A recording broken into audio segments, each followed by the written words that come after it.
Catholicism was first. And Catholicism had a major problem. You see, the Byzantine church initially was on the side of Rome, no problem. In fact, the Byzantine emperor elevated the Roman pontiff to his level of corrector of heresies of the entire world. So yes, the Byzantine church and Rome were initially one. Only after about 1,000 years did a split come between the Orthodox and the Catholic Church, when the Orthodox Patriarch refused to accept and acknowledge the supremacy of the Bishop of Rome. And then war broke out between these two groups and has been waging since after the Russian Revolution. Now the Orthodox Church is saying, I'm sorry. So that's been resolved. But in the first few hundred years of Catholicism's rule, what was the main problem of Catholicism? Who was the problem? The true Christians. The true Christians, because Christianity had spread in the Middle East. Wouldn't it be nice if these supposed Christians of Rome could use an organization to eradicate Christianity and replace it with another form of their religion? Front organizations. They're very good at it. You know, the Jesuits created who? Freemasonry to do the work. If something, they ban Freemasonry, and if something happens, they say, oh, it wasn't us, it was Freemasons. Isn't that right? Or they blame the Jews. No, it's not us who rule the world, it's the Jews, it's them, it's Zionism. But in actual fact, it's Catholicism. Now, if the occult world wanted to gain control and the occult world controlled Rome, why not control all occultism? Wouldn't that be interesting? I'm just speculating. I can't prove this. I'm just saying that that's what Rivera said. Rivera said, nobody believes him. So let's have a look at what happens. Fatima is a very interesting place because Islam controlled Spain and Portugal once upon a time, and the Pope is here in front of the statue of Fatima. There's the shrine, the Fatima link.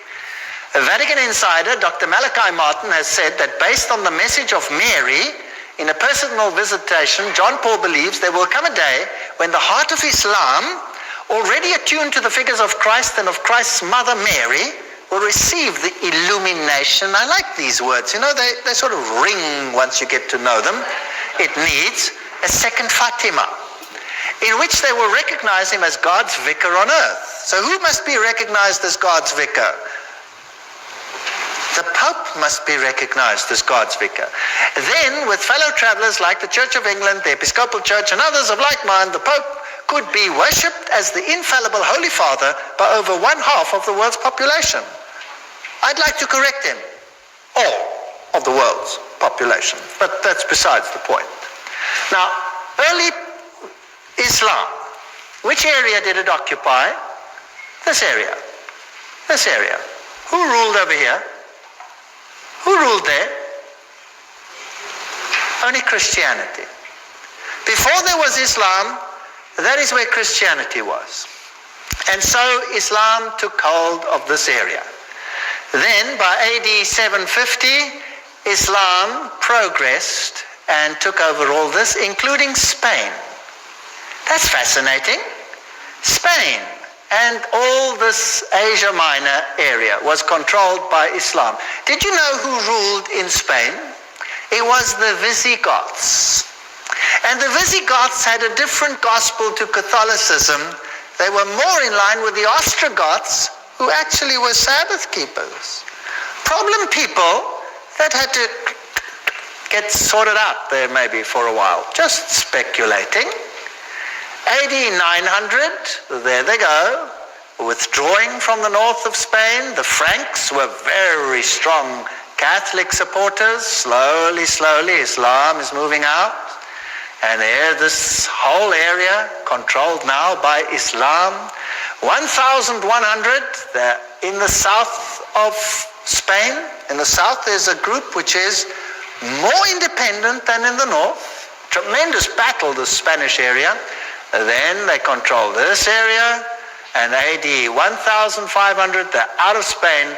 The West, Roman Empire is totally Catholic. This is Catholic. And Rome controls the Catholic world.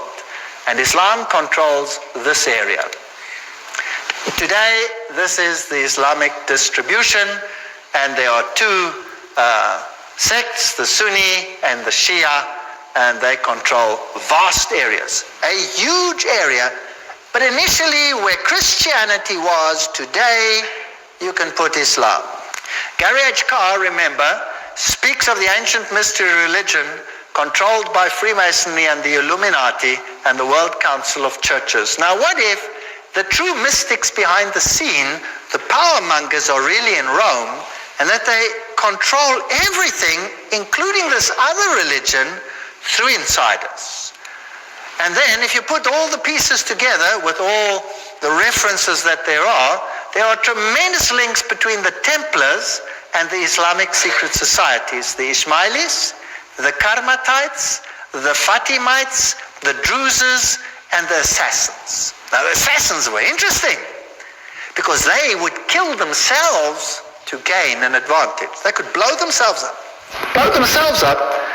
to destroy others. Do we have something like that today? Oh, yes. So nothing's changed. History is repeating itself. Now, who